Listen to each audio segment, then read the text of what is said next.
vivons une époque où la communication longue distance est omniprésente, rapide, instantanée, efficace,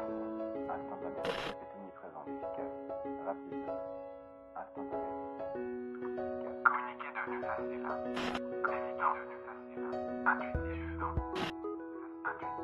évident.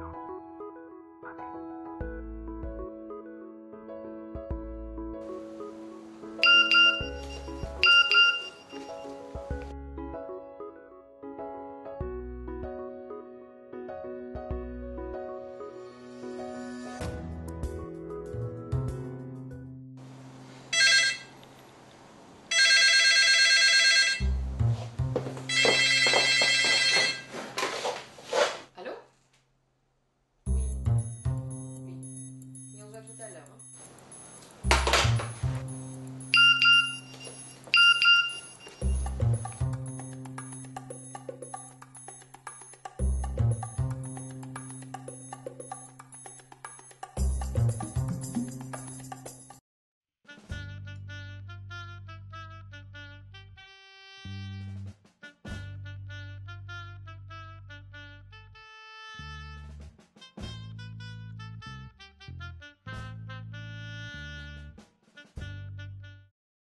Jusqu'à la fin du XVIIIe siècle, le seul moyen de communication longue distance existant était la malle-poste ou diligence.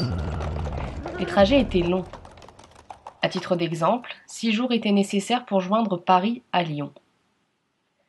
Né le jour de Noël en 1763, Claude Chappe reçut une bonne éducation et devint abbé commendataire à l'issue de ses études. Bénéficiant des avantages liés à sa fonction, il ouvre un cabinet de physique à Paris où il réalise de nombreuses expériences sur l'électricité.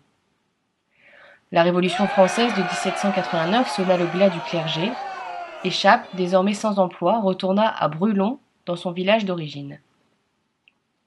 Il décida alors de reprendre des expériences qui l'avaient occupé dans les premières années de sa vie, à savoir la transmission de signaux à distance par le biais d'un appareil rudimentaire.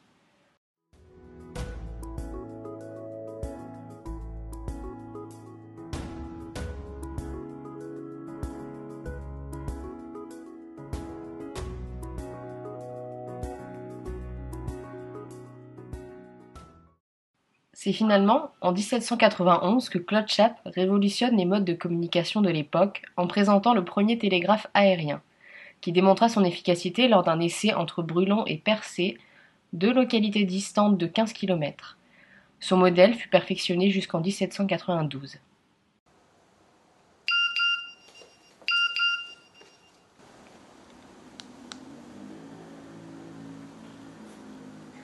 Le télégraphe de Chappe se compose des éléments suivants: un mât, un bras principal appelé régulateur, 2 ailes appelées indicateurs, le tout contrôlé par un système de manœuvre au pied du mât.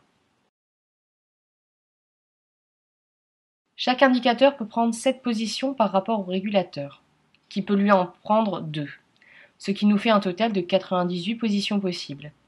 6 positions sont réservées à des messages de service, il nous en reste donc 92 disponibles.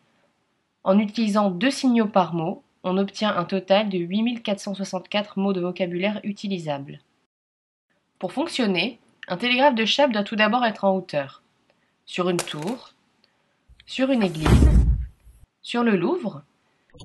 2 opérateurs sont nécessaires, un pour manipuler, l'autre pour observer.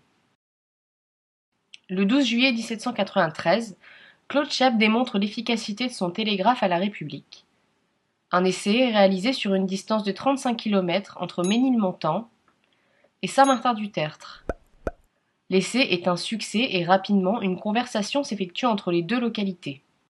Lorsqu'un signal est émis par le premier télégraphe, l'observateur du 2e télégraphe en prend note et le 2e opérateur reproduit le signal, qui sera ensuite reproduit jusqu'au télégraphe du bout de chaîne.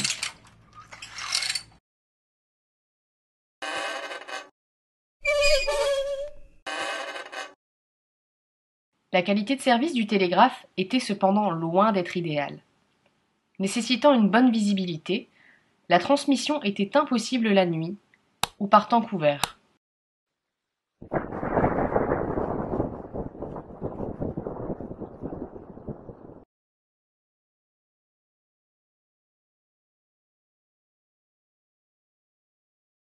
La France, étant menacée par l'ennemi au nord, la première ligne de télégraphe fut établie entre Lille et Paris en 1793. Son efficacité n'étant plus à prouver, le réseau continua de s'étendre pendant la Révolution.